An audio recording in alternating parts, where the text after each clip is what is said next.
What's up, family? Welcome back to Sportside. Today is going to be a very interesting episode. I'm actually leaving one of my other jobs because now we're in week 2 and this is about to get real serious. I'm already liking the progress that I'm making and it's going to be even more fire. And if you haven't subscribed, go ahead and subscribe. And so now it's time for me to head to the gym, train my client, and start getting the strength training in. All right, here we go.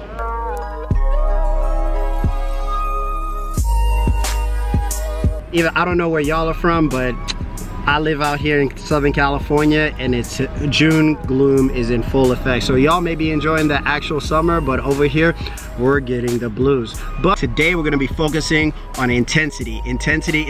Last time we worked on volume, this time we're gonna be working on intensity. I'm still gonna go and try to challenge myself and I'll take y'all along with me. All right, here we go. All right, look what a little positivity did for all of us. All right, so I was just complaining about the June gloom. Maybe Southern California might have just passed the June gloom and now I can enjoy this beautiful weather and get this workout in and get the strength training so we can get our vertical leap that much higher. Here we go. All right, you already know how it is. I always start out my warm-ups by doing the bar, making sure that I do 10. Reason why I always do this, just so I can get my mind and body prepared for the movements that I'm about to do. It's the first exercise, it's a squat, so I try to make sure that my form is intact. Here, obviously need some new pants because you can clearly see my butt, and I apologize for showing y'all that much, but this is real. That depth is actually gonna allow me to where I'm able to activate my glutes more. And the other additional thing, this is actually a safety thing. When you go past 90, or past parallel as they call it on a squat, it's actually better for your knees because your ACL, PCL, MCL, all those ligaments are actually in a much better protective position once you go below 90. If you try to go halfway or parallel as they call it, you actually put yourself where all the braking forces, where all that weight is actually really stopping at the area when the knee is most vulnerable. So that you avoid injuries, I would actually start saying that you reduce the weight if you're already doing parallel so that you start working on your full barbell squat. It's gonna be that much better. Now, if you don't have the mobility, you obviously need to work on some other areas before you can get there. But if you can, go full barbell squats, ass to grass.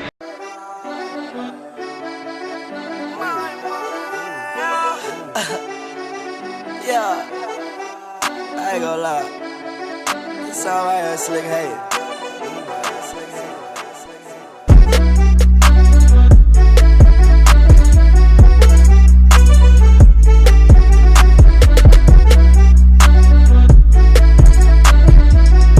Woo! Got it in, baby. Got it in. Woo! About to jump to my next exercise. The reason why I'm doing split squats, now I have to work on unilateral strength. And split squats are an excellent way to keep working on this. So before I do my split squats, I had to run to the store and get my superpowers.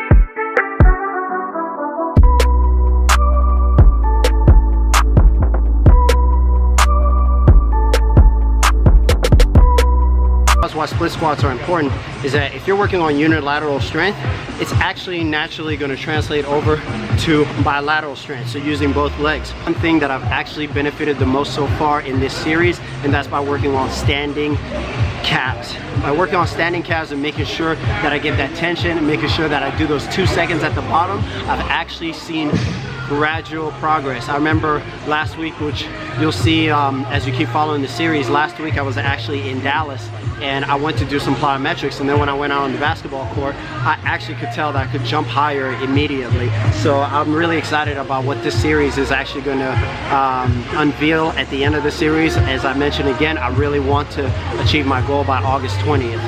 I actually first started doing leg exercises. I used to stand in front of the mirror and do standing calf raises, and I mean just like standing in the mirror and just raising my toes up. So that, and I would do like 100. yeah, that was great, but it talks, this is going back to what we mentioned before with the seated calves, is that when you're doing the seated calves, especially a lot of people, they use momentum. And so what I was doing is, because I wasn't getting the full calf stretch, and calves are very, very stubborn muscle, I started looking at how actual basketball players look. They have a much bigger, because the calf is two muscles, they have a much bigger gastrocnemius than a soleus. Soleus is kind of the bottom part, and the gastrocnemius is the top part right before you reach the hamstring, right behind the knee, and especially the ones that jump the highest. So since I actually started doing that, I've only done it maybe twice already, and I can already tell the difference in terms of my vertical leap.